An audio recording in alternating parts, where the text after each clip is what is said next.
अस्सलाम वालेकुम, welcome to another video. I am Ahmed, one of the IELTS and PTE instructor at Edify group of companies. आज की वीडियो में मैं लिसनिंग PTE के सेक्शन की मार्क्स डिस्ट्रीब्यूशन बताऊंगा कि what are some questions that you will see on the exam, उनकी परसेंटेज कितनी है, उनके नंबर ऑफ क्वेश्चन कितने हैं, how frequently they come, and also what's the marks distribution against each question.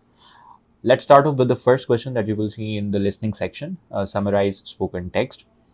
Summarize spoken text की आपको 1 से 2 question आएंगे probably, और जो टोटल मार्क्स ये आपके लिसनिंग में ऐड करेगा that would be around 14 marks.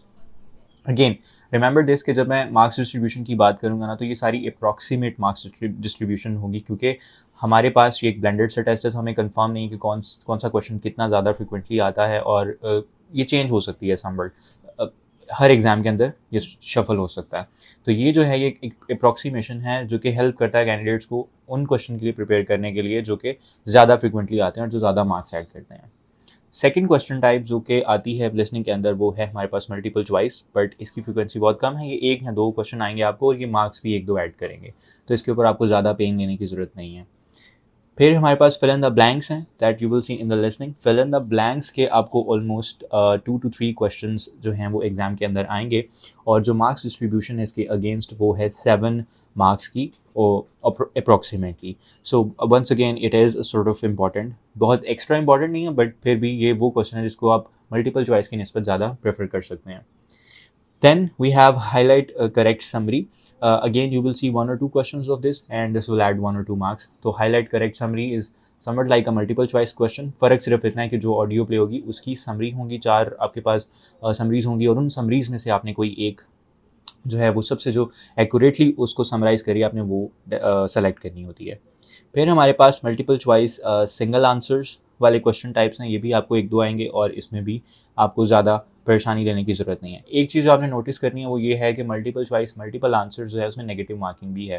तो चाहे वो 1-2 क्वेश्चन आ रहे हैं उसके आपने कोशिश करनी है कि आप गलत वाला आंसर सेलेक्ट ना करो। इन केस आपको लगता है या आपको डाउट है किसी में तो उसको छोड़ दो, क्योंकि छोड़ने के 0 मार्क्स हैं, और अगर आप गलत कर दो तो फिर -1 होगा, तो वो नेगेटिव इफेक्ट डालेगा आपके ओवरऑल स्कोर के ऊपर। सो छोड़ देना उसको ज़्यादा बेहतर है।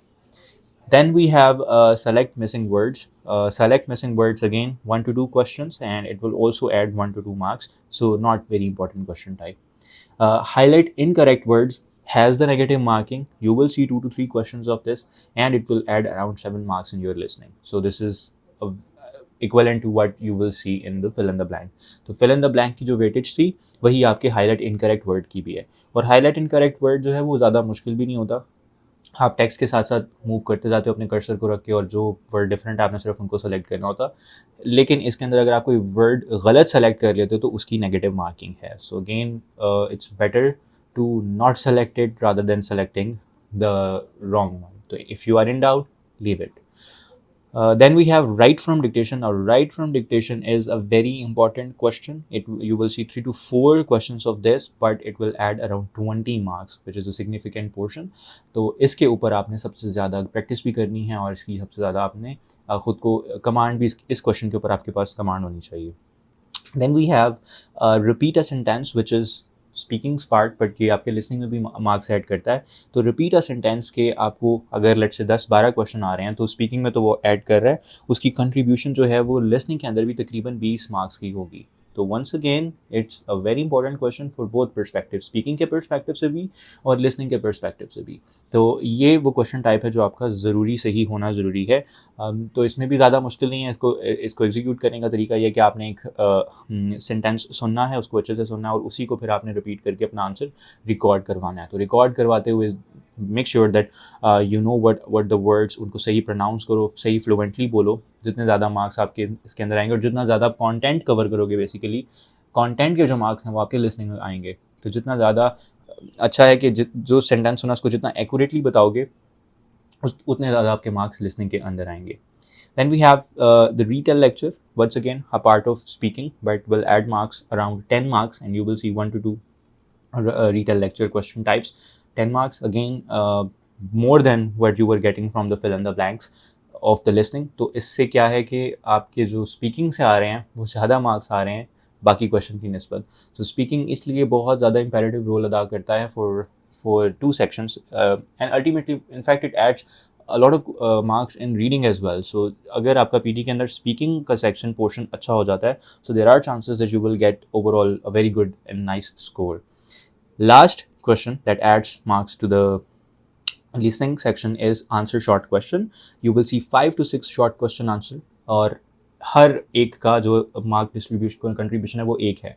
तो अगर आपको एक आंसर शॉर्ट क्वेश्चन आता है, अगर आप उसका करेक्ट आंसर कर देते हो तो दैट इज़ 1, अगर नहीं करते तो 0. सो इतना 5 से 6 क्वेश्चन टाइप आ रहे हैं, तो it will add 5 to 6 marks in your overall listening score. So these are some questions of the listening and from speaking that you need to consider while you're preparing for your PT listening section. और इनमें से फिर मैं दोबारा से repeat कर देता हूँ कि write from dictation, repeat a sentence, retell lecture, fill in the blanks or summarize spoken text. These are the 4 question types which are adding significant marks in your overall listening. So this is the somewhat breakdown, and this was the marks distribution. I hope this was helpful, and thank you so much for watching the video. Allah Hafiz.